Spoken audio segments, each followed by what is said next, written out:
Saatnya saya berikan kesempatan bagi saudara yang hadir untuk bersaksi, terutama ada putri cantik kita yang mau menyaksikan kisah kasih Tuhan lewat ujian, sekalipun masih anak-anak, tapi dengan berbuat luar biasa untuk saudara firman Tuhan. Sementara kesaksian persembahan saya.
Bu Pani, mana Bu Pani? Mau bersaksi Bu Pani? Saksian di masa tua bagaimana melayani Tuhan supaya menjadi teladan buat setiap kita. Ini namanya Ibu Supani, sekalipun usianya sudah hampir mendekati 70 tahun, tetapi hampir setiap hari tidak pernah berhenti melayani Tuhan. Bila tepuk tangan yang luar biasa.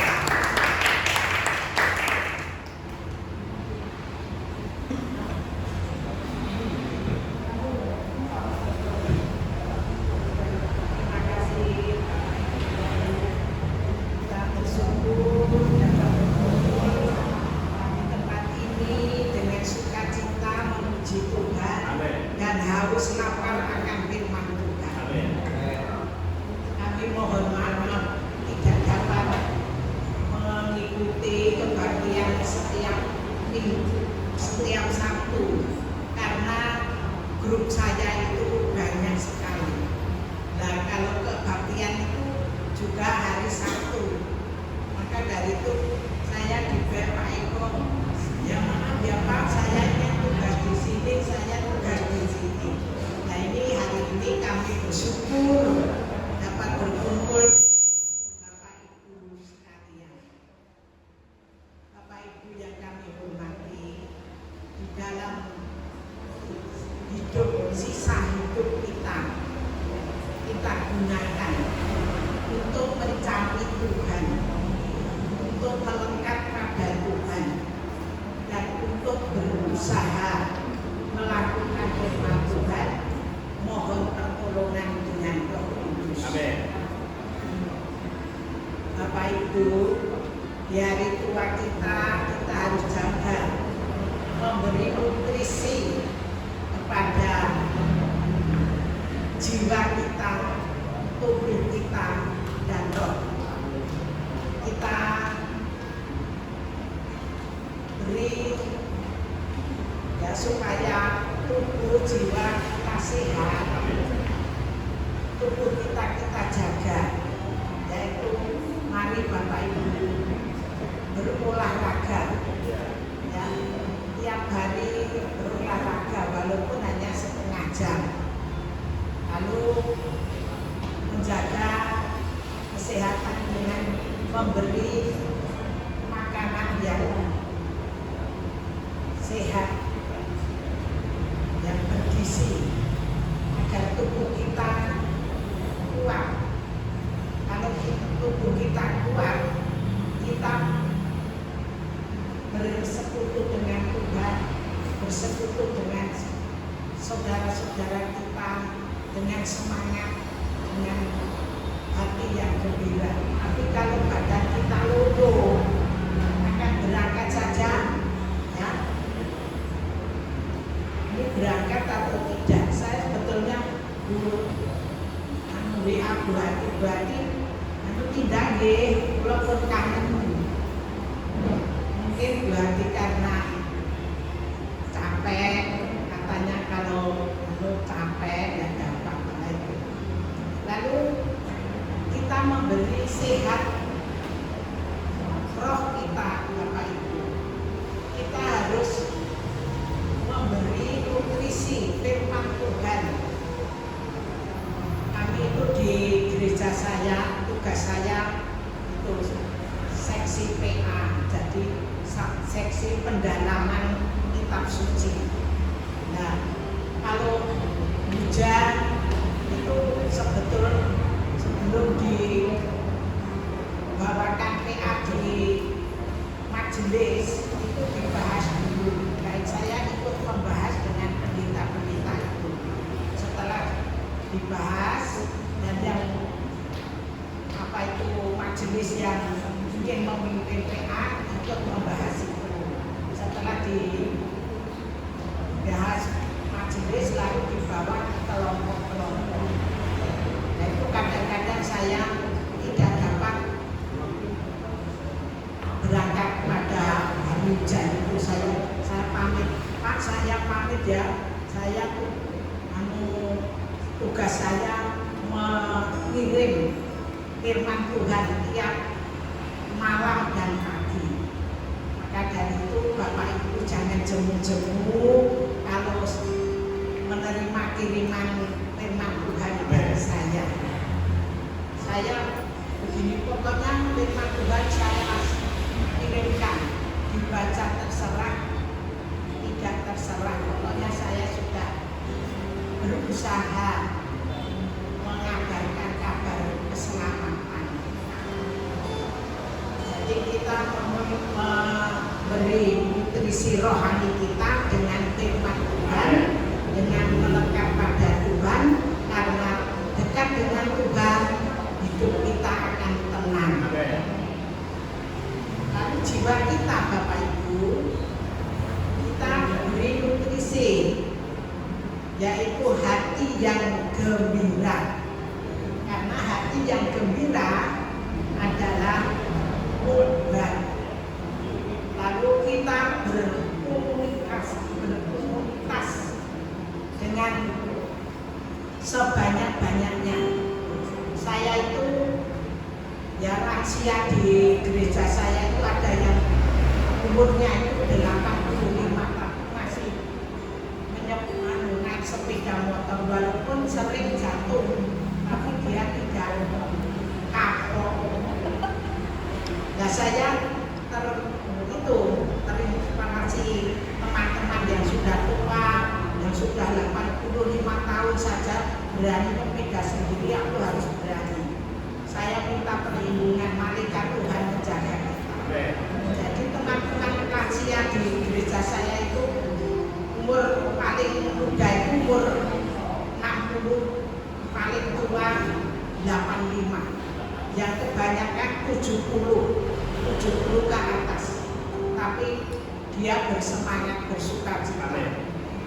Saya kira Bapak Ibu, mari kita bersuka cita di dalam Tuhan untuk memuliakan nama Tuhan. Berkat Tuhan menyertai kita semua. Amin.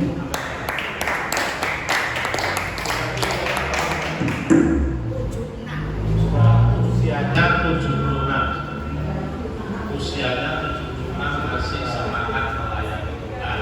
Ya, saya berharap yang kurang dari 76 lebih semangat, yang setuju katakan amin. Ayo sebelum kita dengar kesaksian sekali lagi, ini nanti kesaksian ya. Kita nyanyikan satu pujian.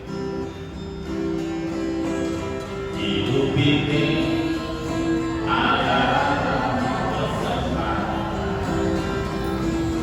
hidup ini untuk melayani Tuhan. Jangan sia-siakan amal yang Tuhan beri. Hidup ini harus jadi berkat Tuhan. Oh Tuhan, pakailah hidupku selagi aku masih kuat. Bila saatnya nanti ku tak berdaya lagi, hidup ini sudah jadi berkat. Itu lakukanlah berkat Tuhan. Pakailah hidupku, lebih dipakai mengatakan selagi aku masih kuat. Bila saatnya nanti ku tak berdaya lagi, hidup ini sudah jadi berkat. Hidup ini sudah jadi berkat.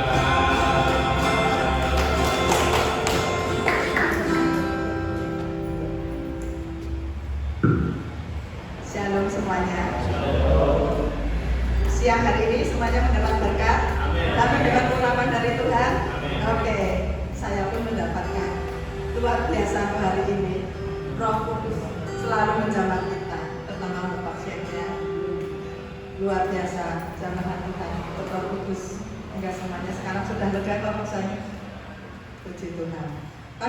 Siang hari ini saya menyaksikan betapa besarnya kuasa Tuhan yang terhadap diri saya, keluarga saya. Saat-saat kemarin itu saya tuh sungguh banyak masalah yang tidak dapat diatasi. Tapi saya percaya, saya hanya mengandalkan Tuhan. Tidak ada yang bisa melakukan tanpa campur tangan Tuhan. Kemarin saya tuh masalah satu besar sekali. Kontrakan rumah saya itu sudah habis. Tetapi saya tidak ada uang sekalipun. Tidak ada sedikit pun saya tuh punya uang sedikit pun untuk membayar. Adalah saya harus membayar kontrakan rumah itu dalam bulan kemarin. Bulan kemarin belum bisa. Saya cuma saya itu mengandalkan Tuhan, saya cuma berdoa, Tuhan lembutkanlah hati yang punya rumah supaya tidak terlalu terus mengejar-ngejar. Saya percaya Tuhan punya rencana yang luar biasa bagi saya. Saya sudah berunding dengan keluarga pun tidak ada yang merespon. Cuma saya itu bersyukur karena Tuhan memberi kekuatan kesehatan pada saya. Saya hanya minta kepada Tuhan, tolong aku. Apapun yang terjadi, terjadilah menurut kehendak-Mu. Bukan kehendakku yang terjadi, tetapi kehendak-Mu yang terjadi. Saya hanya berdoa dan berdoa. Saya percaya dengan pekerjaan Tuhan yang luar biasa ini akan menjadikan berkat untuk dapat membayar kontrakan rumah. Puji Tuhan. Dengan cara-cara Tuhan yang ajaib, dengan cara-cara Tuhan yang dahsyat. Saya bersyukur sekali dengan umur saya yang sudah 60 ke atas, 66. Pak Yohanes sudah sama. Mungkin di bank pun sudah harus ada, tidak dipercaya lagi. Tapi saya bersyukur. Saya di bank itu dipercaya dan tidak ditanyain apa-apa dan langsung disetujui. Puji Tuhan, itu suatu anugerah yang luar biasa bagi saya sehingga saya bisa untuk membayar kontrakan rumah ini.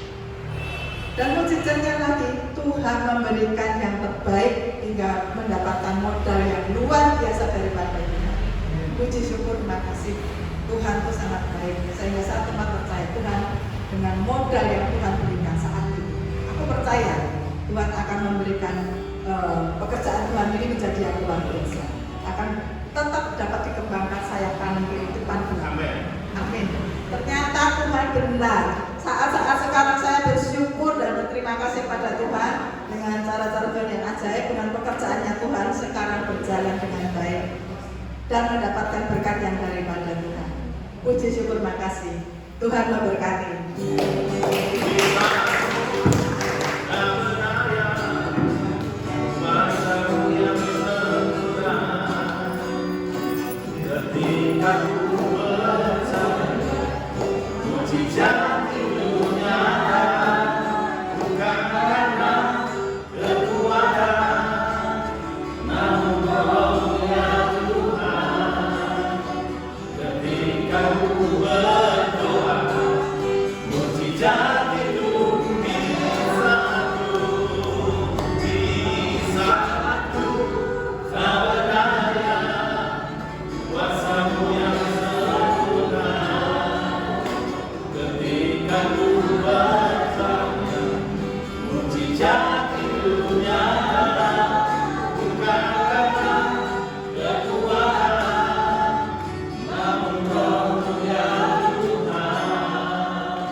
Dan ketika saya main, pekerjaannya penuh, laundrynya penuh.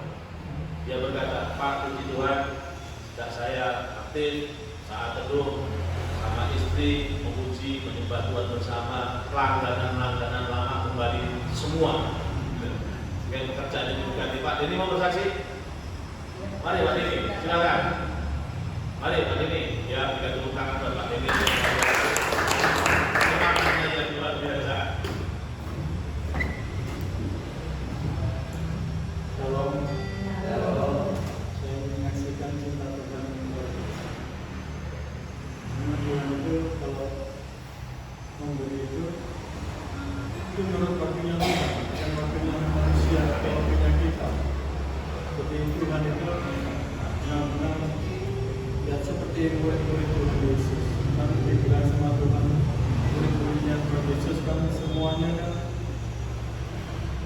maunya itu saya enaknya sendiri, tapi Tuhan kan ngomong sama aku, berjaga-jagalah 1 jam saja untuk berjaga-jaga. Jadi muridnya Tuhan Yesus sudah suruh berjaga-jaga kepada kita sebagai dalam Tuhan. Jadi kalau kita sudah menyerahkan sepenuhnya apa yang tugas kita serahkan, sepenuhnya kita jalankan. Selanjutnya selebihnya di luar tugas kita itu Tuhan yang kita. Amin. Itu yang saya rasakan. Jadi saya merasakan bukan pemulihan pekerjaan saja, tapi pemulihan juga dari teman-teman. Juga tempoh hari ada orang tahu ke rumah saya, nawar rumah saya, ditawar 2,5. Dan saya tak bilangin 2,5 kalau dari sini kan saya beli lagi nggak dapat 2,5. Kalau mau ya 3,5 ambil, saya tak pulang ke Surabaya. Soalnya kan saya mau nggak mau saya nanti kalau papa mama saya sudah tambah tua kan otomatis saya yang cekal. Karena saya anak paling tua. Jadi saya menyaksikan cinta Tuhan itu luar biasa. Tapi saya percaya waktunya Tuhan itu, waktunya Tuhan itu bukan waktunya manusia. Tuhan pasti kasih yang kita. Kalau Tuhan sudah kasih yang terbaik, itu nggak lebih nggak kurang, pas, cukup. Pokoknya waktunya itu cukup, pas buat saya juga pas Tuhan.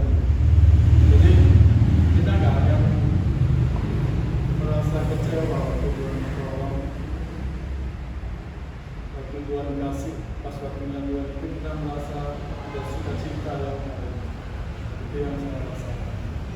Jadi saya berharap anak Tuhan selalu setia sama Tuhan, dan saya sudah komitmen sama istri saya. Mulai bulan lalu saya sudah komitmen baca Alkitab itu sampai habis satu Alkitab. Hanya rugi kalau tapi pikir kita sebagai umat Kristen kalau nggak baca Alkitab dari Kejadian sampai Wahyu itu rugi banget, karena situ banyak apa ya, banyak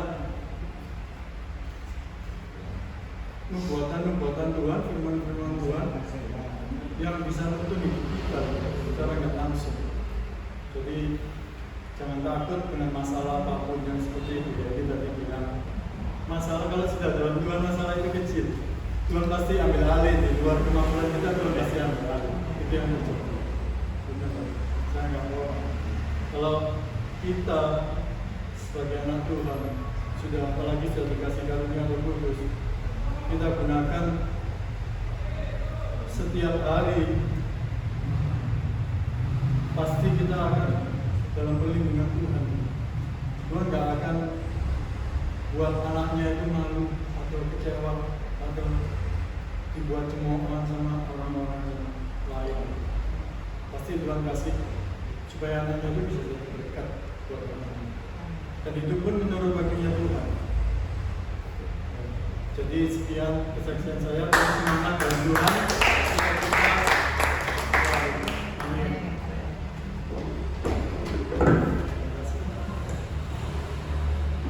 Mari saatnya kita siapkan pikiran untuk kita mendengar sedikit sharing firman Tuhan. Tuhan, kami percaya Engkau bukan hanya Tuhan kami, tetapi Engkau Bapa kami yang baik.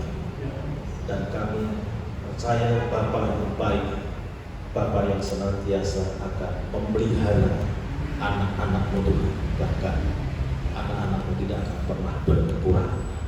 Dan kami percaya sebagai Bapa yang baik, apa yang milik Bapa adalah milik anak. Dan kami percaya bagian kerajaan-Mu yang besar itu Kau sediakan buat anak-anak-Mu yang sungguh-sungguh percaya akan Engkau dan mengiring Engkau Tuhan.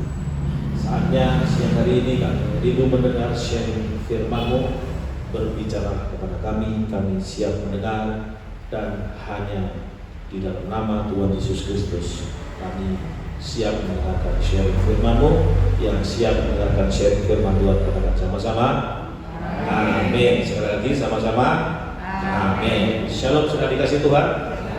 Ada dua hal yang ingin saya sampaikan kepada saudara, dan waktunya singkat saja. Bagaimana untuk hidup kita ini bisa dipelihara oleh Tuhan. Saya baru-baru ini mendapatkan satu keluarga yang baru, ya, keluarga yang sangat menyenangkan, dan itu menjadi pusat perhatian kami.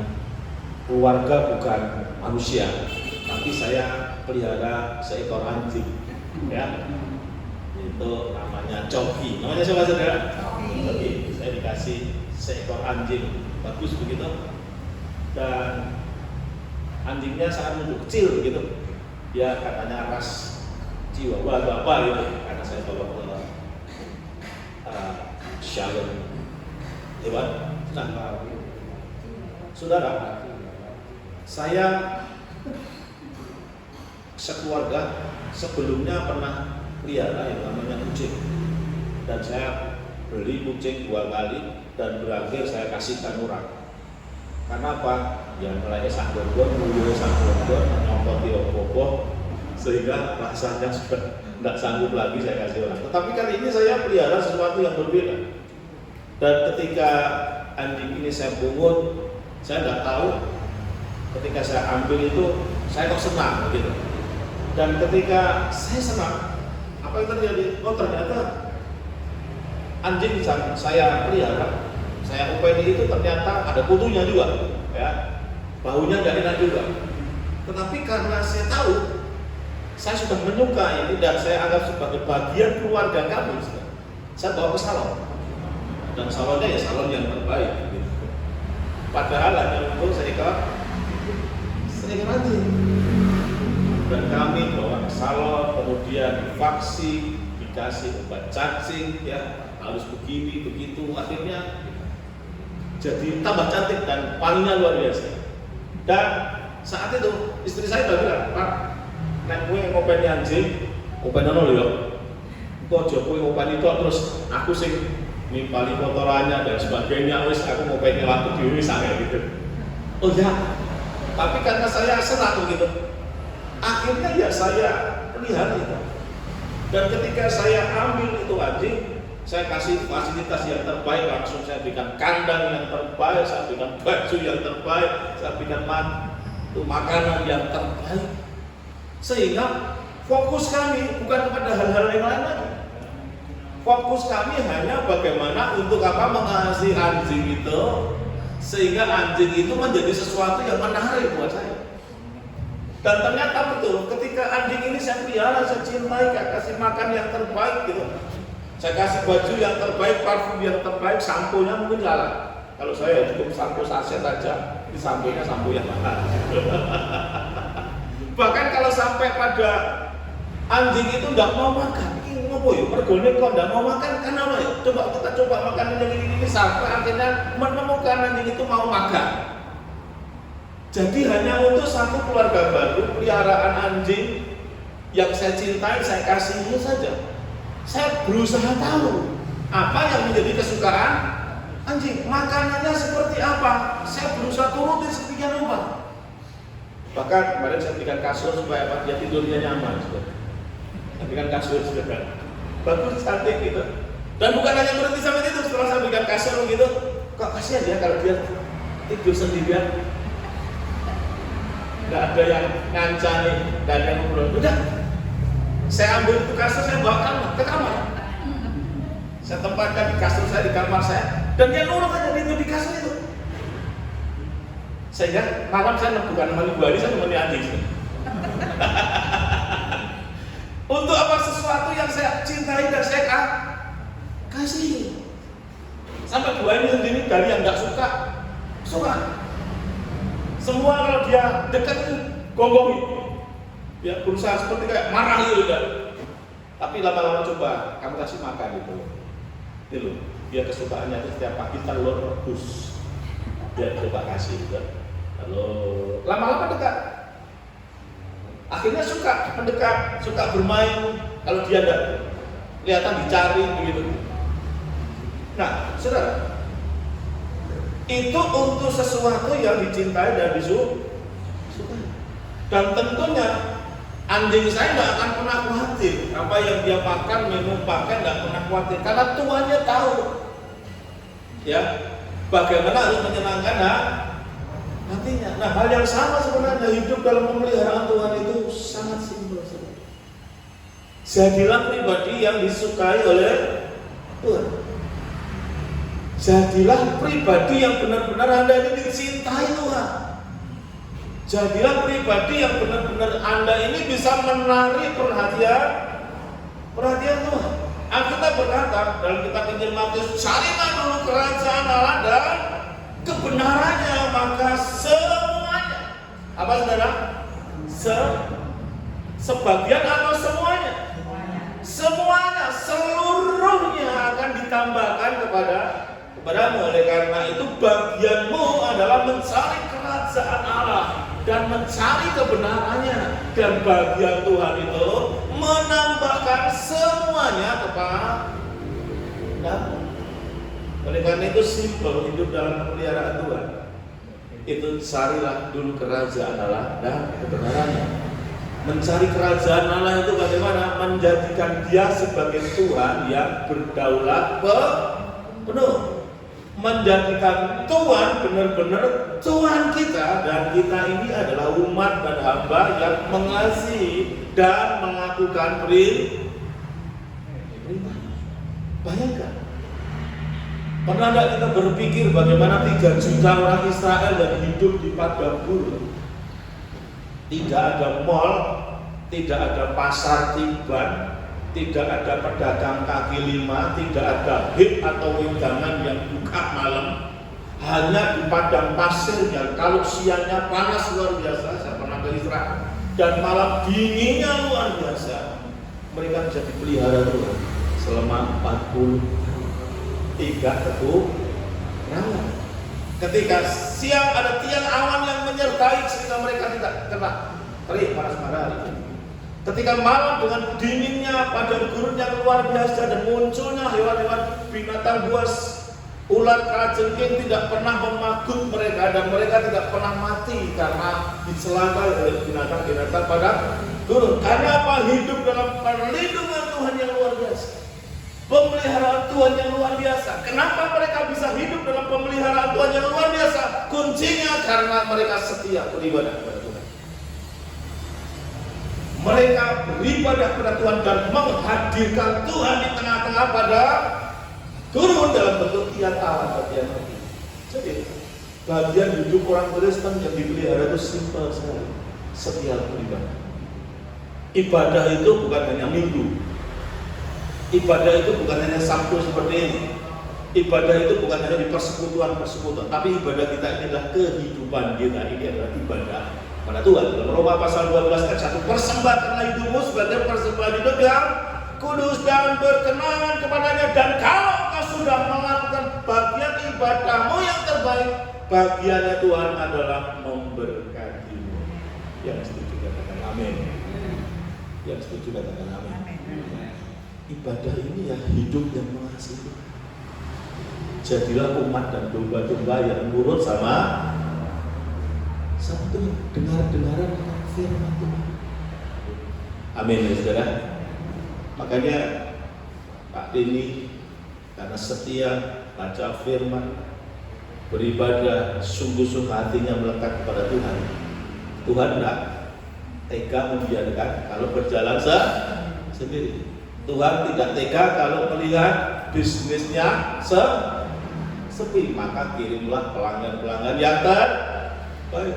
Kirimkan orang yang mau beli rumah tentunya dengan harga yang terbaik. Yang setuju dengan kami. Bu Yeni pernah ngobrol dengan saya, Pak, saya mengalami tenang saja.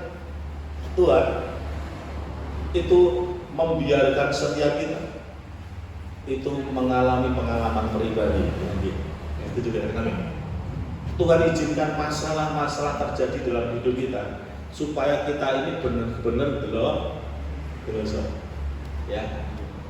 Betul gak? Tuhan izinkan kita mengalami persoalan-persoalan ini supaya kita benar-benar mengalami yang namanya firman Tuhan. Kalau dulu mendengar kesembuhan dan mujizat itu dari kata orang. Dengan Tuhan izinkan kita mengalami sakit, kita bisa berkata, Tuhan itu memang penyembuh saya. Karena saya mengalami pernah ditolong tuh. Kita bisa berkata Tuhan itu baik, Tuhan yang memelihara, memberikan kelimpahan dalam hidup kita. Tuhan izinkan kita mengalami yang namanya kesulitan ekonomi, kekurangan, tidak mengandalkan siapa-siapa lagi. Mungkin seringkali ketika Tuhan izinkan untuk mengalami persoalan supaya kita tidak istilahnya mengandalkan apa yang ada di dunia ini. Seringkali ketika kita berhadapan dengan kesulitan ekonomi, gampang saya, toh ada bank, ya kan? Ada BRI, ya kan? Ada bank ABC yang satu memberikan pinjaman. Kalau ataupun kita berhadapan kepada kesulitan ekonomi, seringkali kita diberhadapkan masih ada anak, masih ada teman, masih ada keluarga yang bisa menolong kita saat kita membutuhkan. Tapi satu saat Tuhan izinkan mereka tidak bisa membantu, tidak bisa mengulurkan tangan, sehingga kita hanya bisa berkata, Tuhan, aku sudah tidak sanggup lagi, dan aku percaya Tuhan yang sanggup. Di saat kita berkata, hanya Kau Tuhan, hanya dirimu Tuhan yang bisa menolong aku, disitulah kuasanya menjadi sempurna di dalam hidup kita.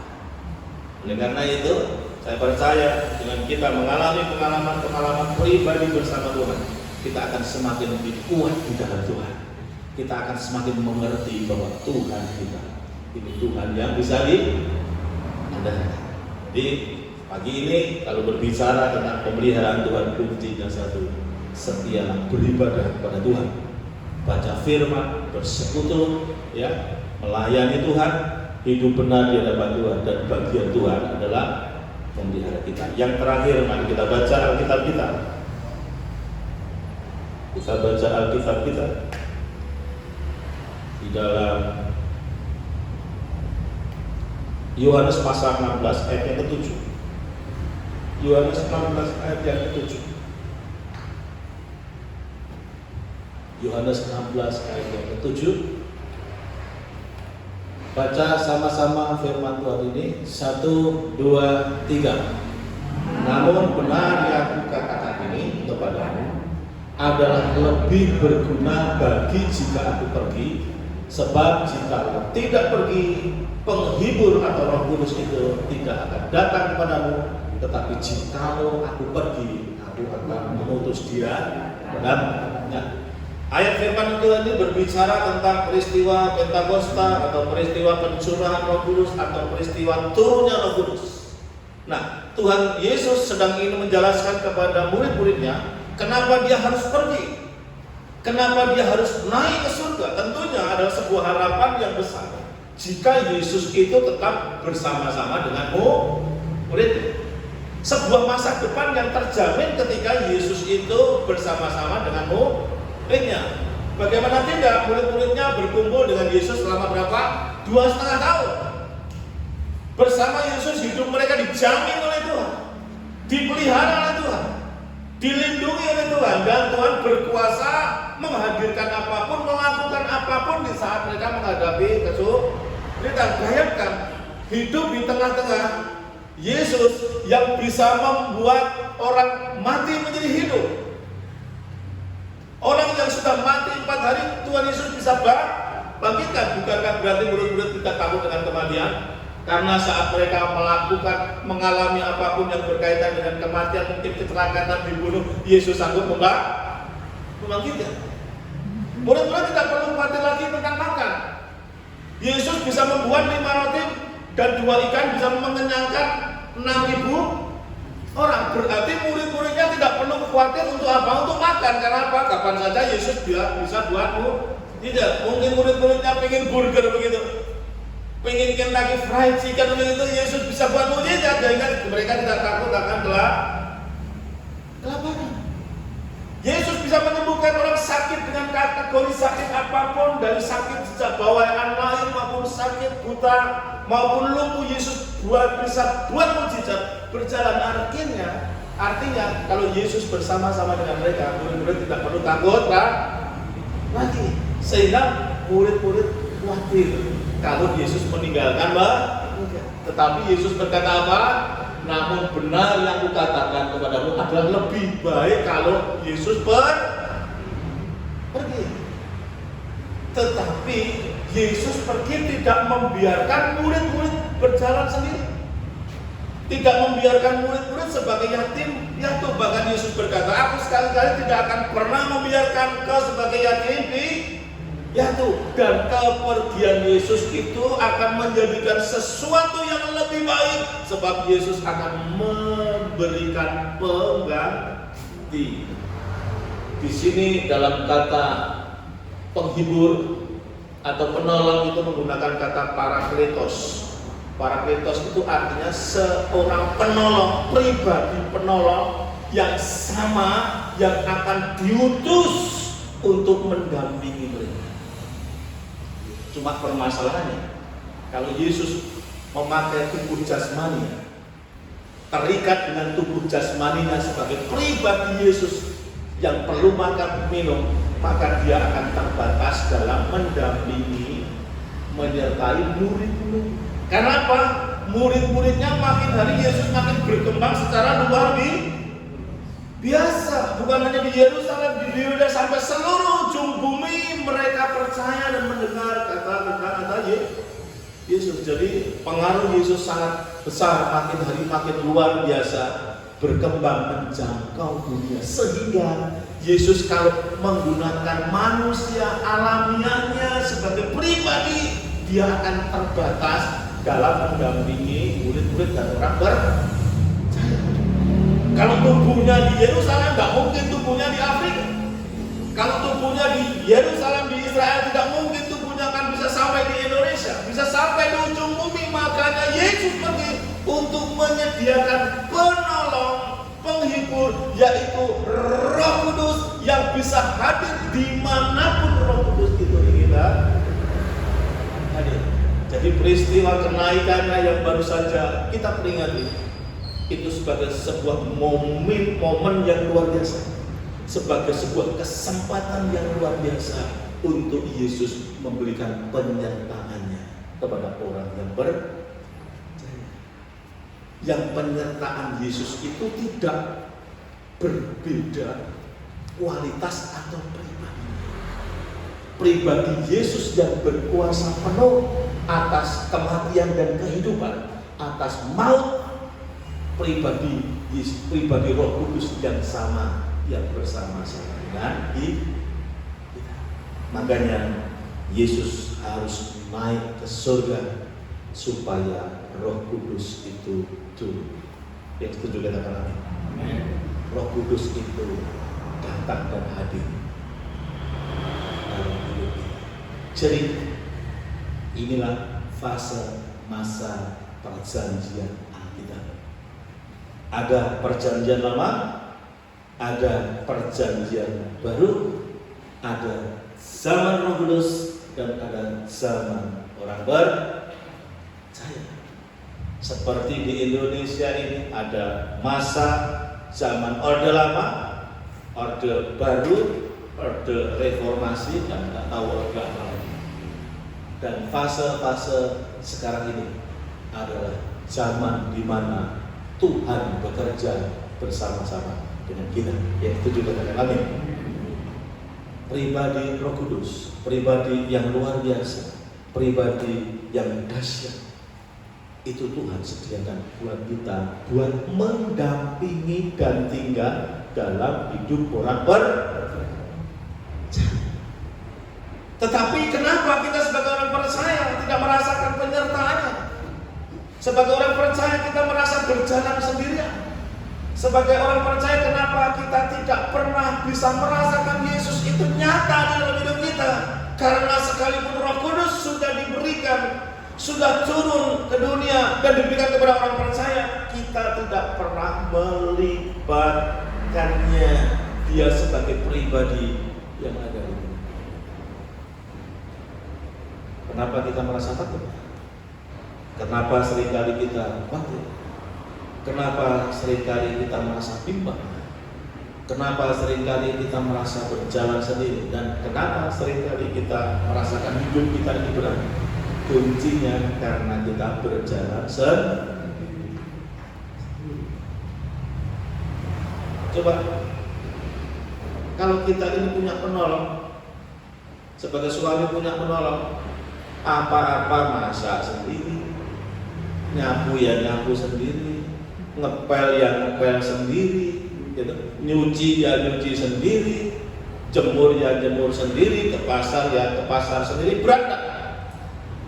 Bapak-bapak, coba kalau Anda diberikan penolong yang baik, tapi Anda lakukan sendiri, masak, ngepel, udah terbangun karena memang sudah meninggal ya. Mau nggak mau ya apa-apa sendiri. Tetapi kalau sebuah keluarga suami apa-apa sendiri tidak melibatkan penolong istri sebagai penolong yang baik, ya kita akan susah sendiri, kita akan berat sendiri, kita akan cemas sendiri, kita tidak akan bisa ceritakan unek-unek kehidupan yang membuat kita ringan kepada penolong kita, karena kita tidak pernah melibatkan.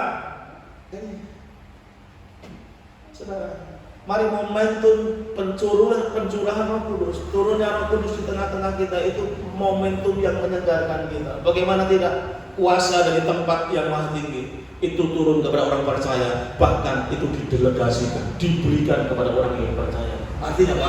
Kuasa yang sama yang dimiliki Roh Kudus, kuasa yang sama dimiliki Roh Kudus itu diberikan kepada orang yang percaya. Alkitab berkata dalam kitab Injil Markus, tanda-tanda ini akan menyertai setiap orang percaya.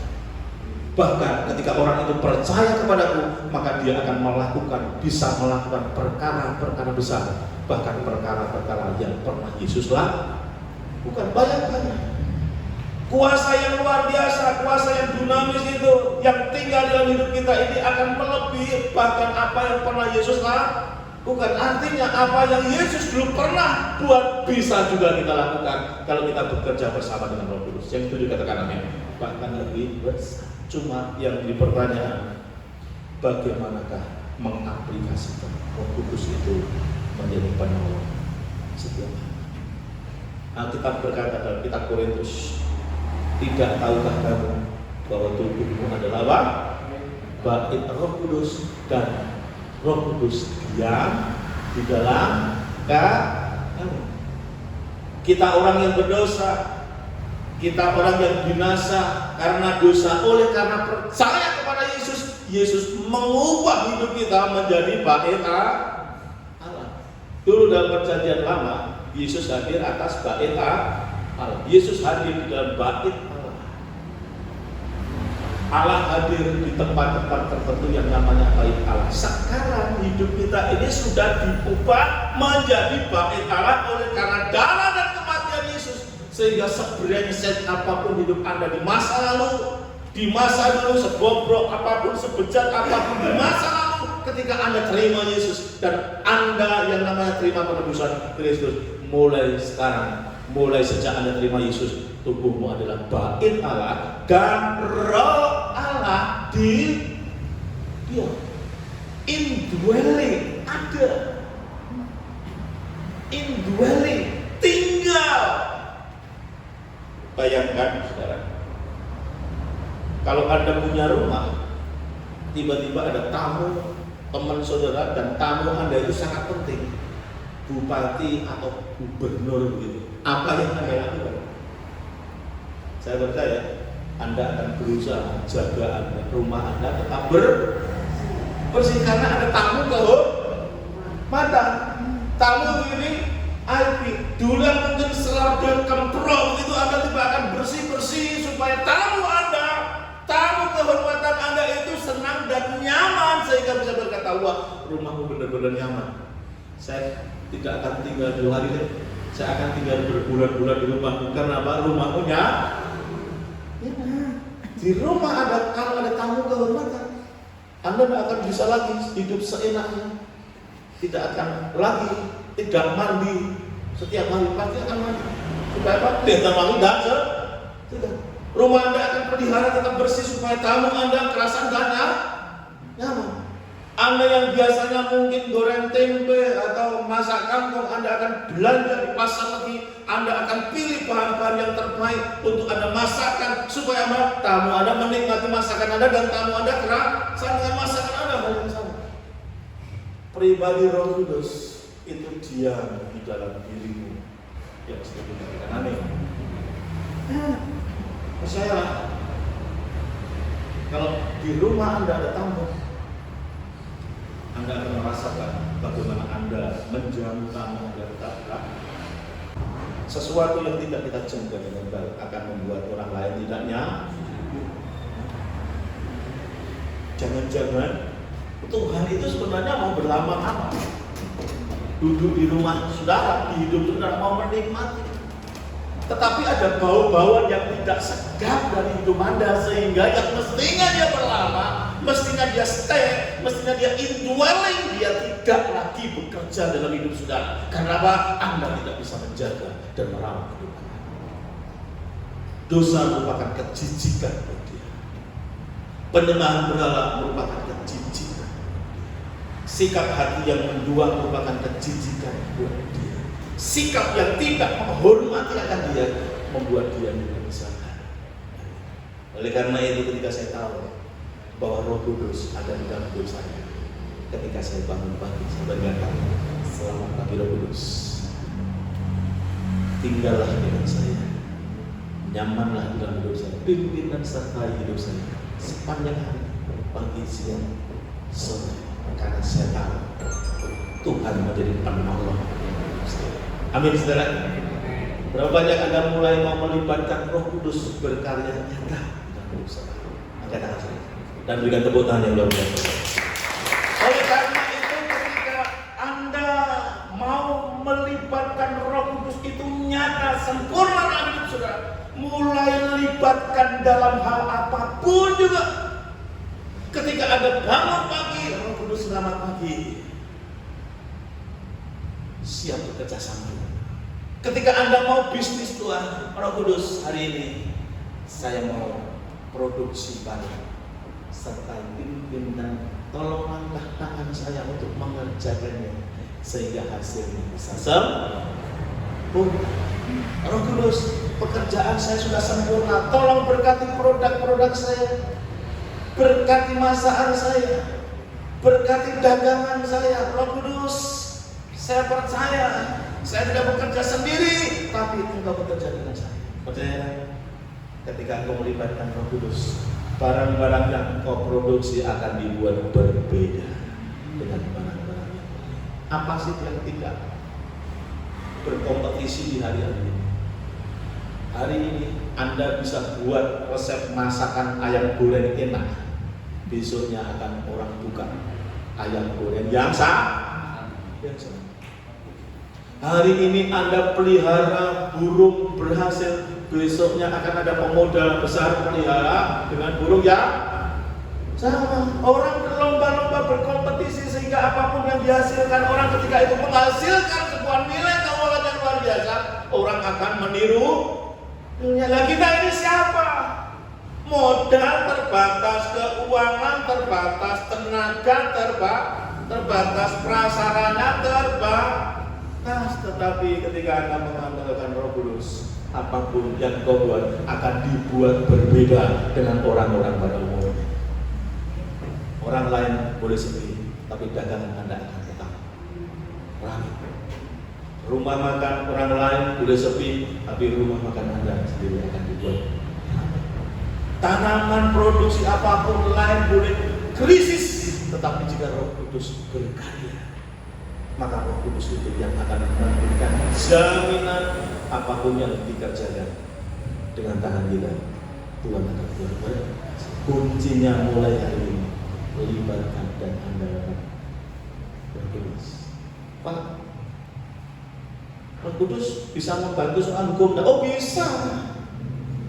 Roh Kudus bisa soal pembukuan, Pak? Bisa. Roh Kudus bisa menangani soal lotre, Pak? Bisa.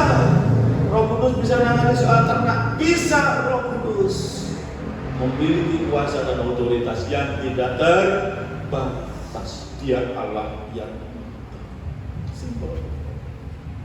Suatu saat kesaksian beragama, saya ini kehilangan cincin yang saya pakai itu barunya bagus dari blue safir yang saya beli sangat mahal. Tiba-tiba hilang matanya, keluar dari ini ban ya.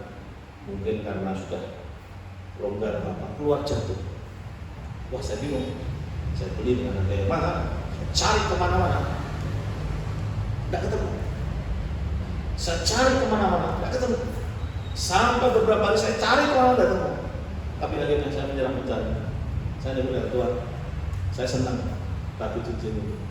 Tolong Tuhan, di mana tapi cincin ini jatuh? Kalau ataupun ditemu orang ya sudah gitu kan.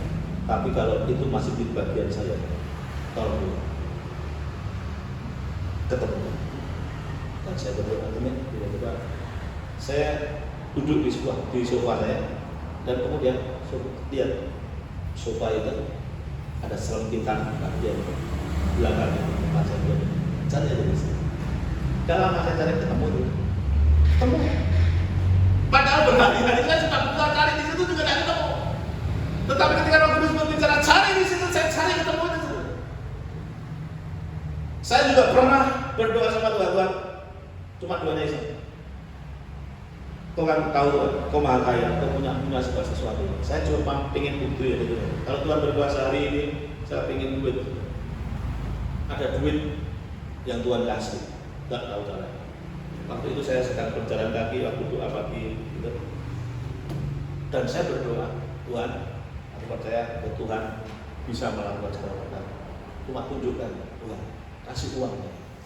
Saat itu, amin. Ketika saya melangkah, di depan saya sebelah kanan itu ada uang 5.000 lembaran baru jatuh di pinggir jalan Selangor di gereja pernah. Begitu amin itu ada uang.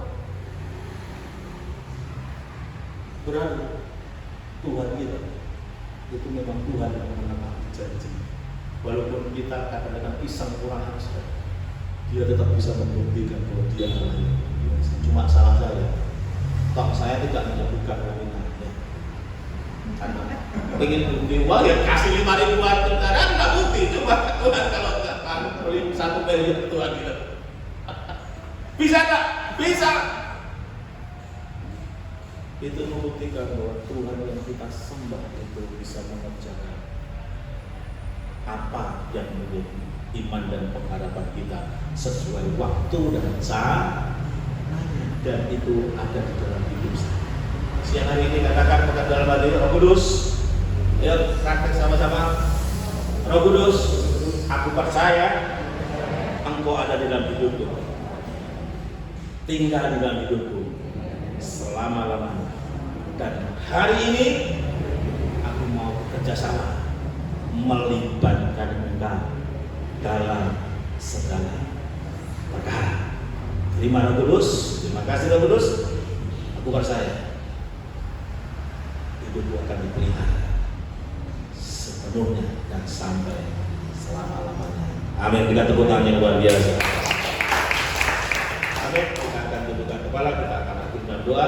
Mari Pak Gunawan bisa menutup dengan doa untuk firman Tuhan dan juga menutup ibadah kita pada siang ini.